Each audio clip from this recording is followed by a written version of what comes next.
Olá, tudo bem, nono ano? Aqui é a Prof. Rafa e hoje a gente começa então mais uma videoaula de arte.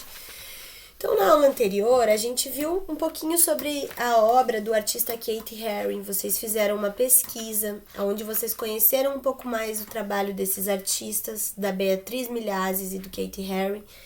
E vimos que o Keith Haring, ele trabalhava de maneira muito crítica as questões sociais que aconteciam lá naquele período nos Estados Unidos. Então ele trazia todos aqueles questionamentos, e que são questionamentos que nós fazemos até hoje, não só lá nos Estados Unidos, mas também em todos os lugares do mundo, a respeito da maneira como a sociedade se comporta, de que forma o capitalismo ele interfere na vida das pessoas, né?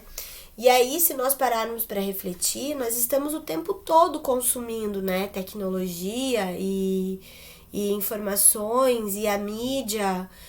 O tempo todo nós temos propagandas, a publicidade, o marketing. Nós somos bombardeados por informações, né?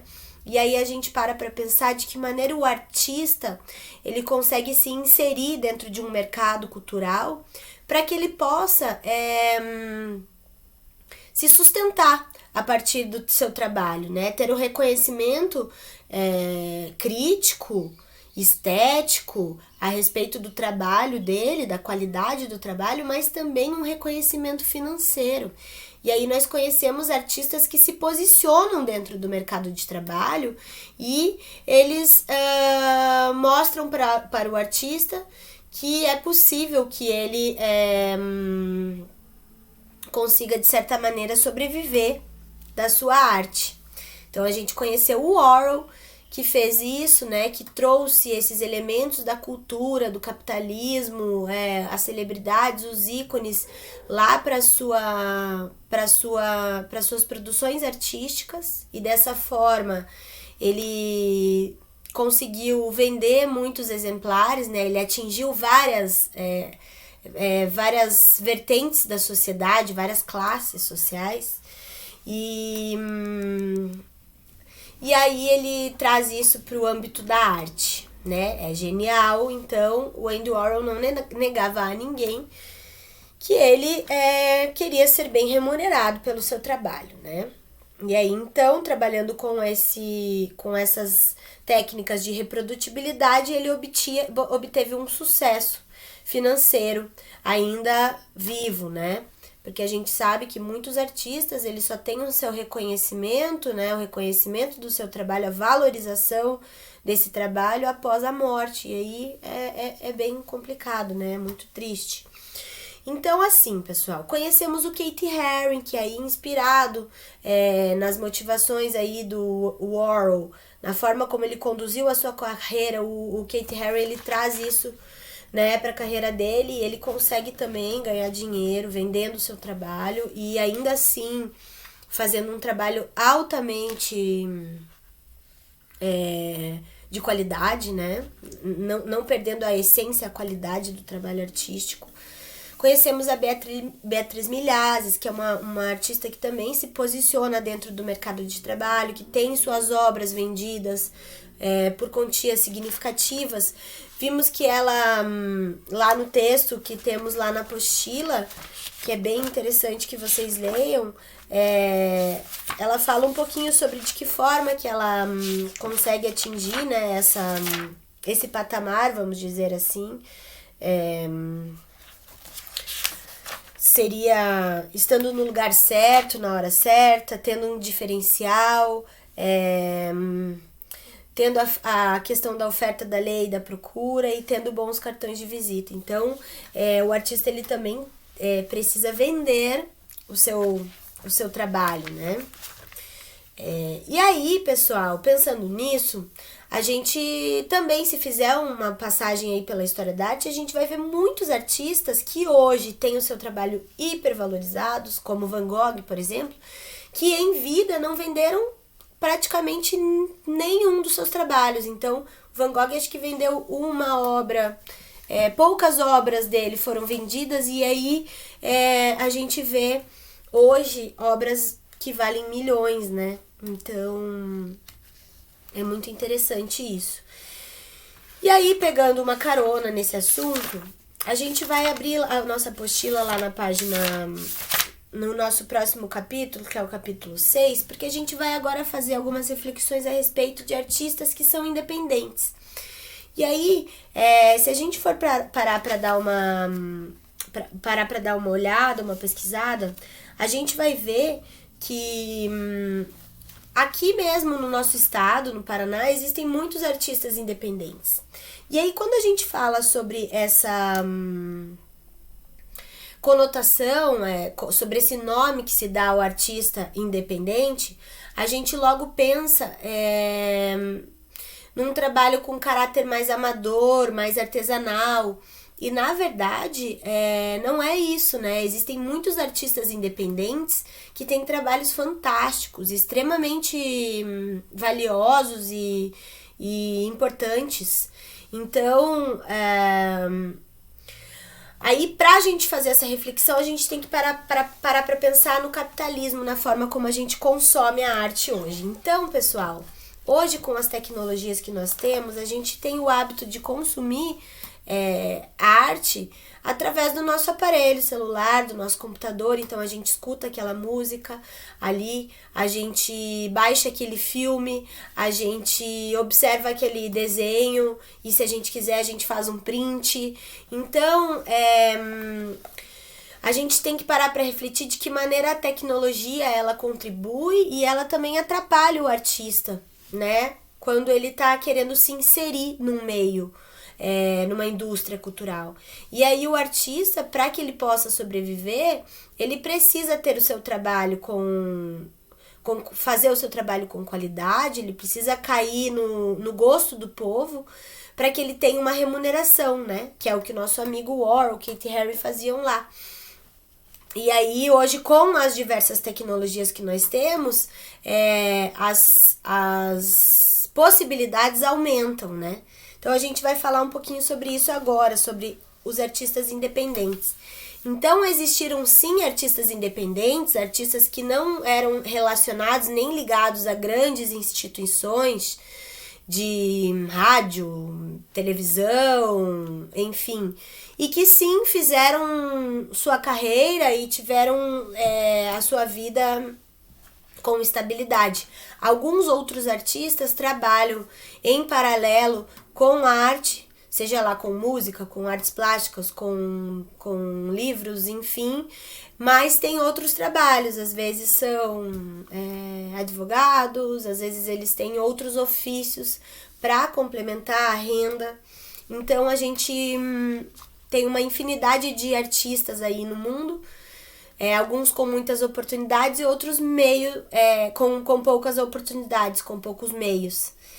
E a gente vai conhecer hoje um artista, que é o Itamar Assunção, que fez parte de uma vanguarda paulista, de um momento em que a música paulista ela se reinventa, ela traz novidade, e ela traz então artistas independentes, né, para dentro das rádios.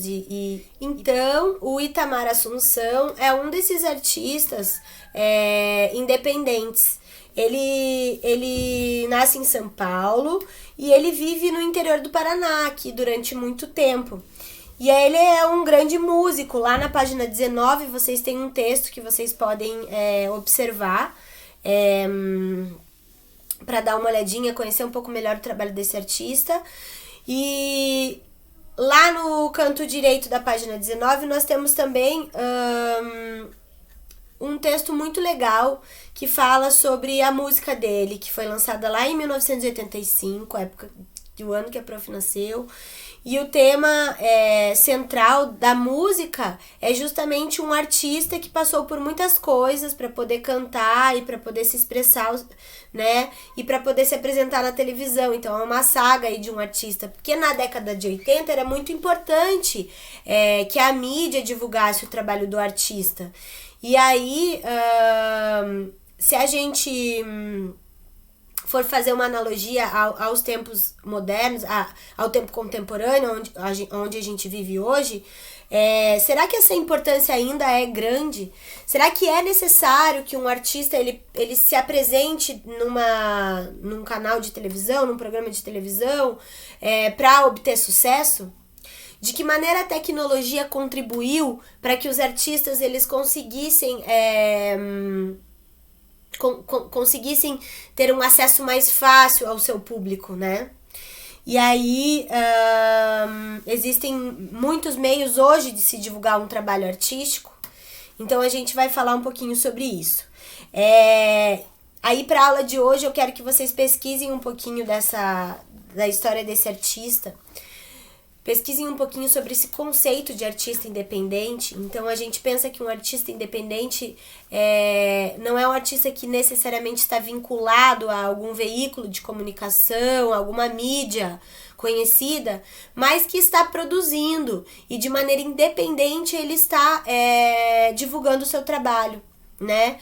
Ele não precisa necessariamente ter um patrocínio para isso, né? Ele produz de maneira independente. E aí, nem por isso o trabalho dele é menos importante que o artista que tá lá na grande mídia, sendo divulgado pelo mundo todo por aí, certo? Então, eu gostaria que vocês dessem uma pesquisada a respeito de artistas independentes aqui do Paraná, aqui de Curitiba. Dei uma pesquisada aí no computador sobre alguns artistas aqui do nosso campo, do nosso meio. Anotem alguns nomes aí pra gente conversar a respeito deles lá na nossa live. E eu termino então essa aula pedindo para que vocês façam uma reflexão e vocês me mandem como atividade lá pro e-mail a respeito da obra do Keith Haring, que eu vou colocar no final desse vídeo e que tá lá na apostila na página 23, certo? Façam uma reflexão a respeito do que aquela obra tá falando, certo? Então a gente falou hoje um pouquinho sobre a forma como o artista ele precisa se apresentar para que o público conheça o trabalho dele, para que ele consiga vender o trabalho dele, né? E falamos então sobre as mídias e de que forma elas manipulam, né, a gente a consumir o trabalho de determinado artista. Então, se a gente for lá nos programas em um determinado canal, a gente vai ver que eles estão divulgando o trabalho de determinados artistas. Muitos desses artistas, eles são contratados desse próprio canal, né? E aí eles ficam divulgando esses mesmos artistas e a gente acaba consumindo porque a gente se torna refém, meio alienado à propaganda. Então, lá no Instagram, lá no canal, a gente tem a divulgação que o artista tal vai estar. Então, a gente acaba consumindo muita arte de maneira manipulável. E esses artistas independentes, eles existem para dizer assim, nós não precisamos de uma grande gravadora, nós não precisamos de um grande patrocínio para produzir a nossa arte. A gente produz a arte pela arte de maneira independente e para aquelas pessoas que se interessam pelo que a gente está fazendo. Então vejam que é uma revolução muito legal que o Andy Warhol já vem fazendo lá desde a pop art, no sentido de que os artistas eles podem se posicionar dentro do mercado com o público que eles desejam, né? Com o público que vai consumir o trabalho deles, que somos nós no caso. Tá bom, gente? Então fica assim como atividade a reflexão que vocês vão fazer a respeito da obra do Warhol. Então vocês vão fazer uma leitura dessa obra e vão fazer um texto para mim a respeito dela. Quero que vocês elaborem um pequeno texto.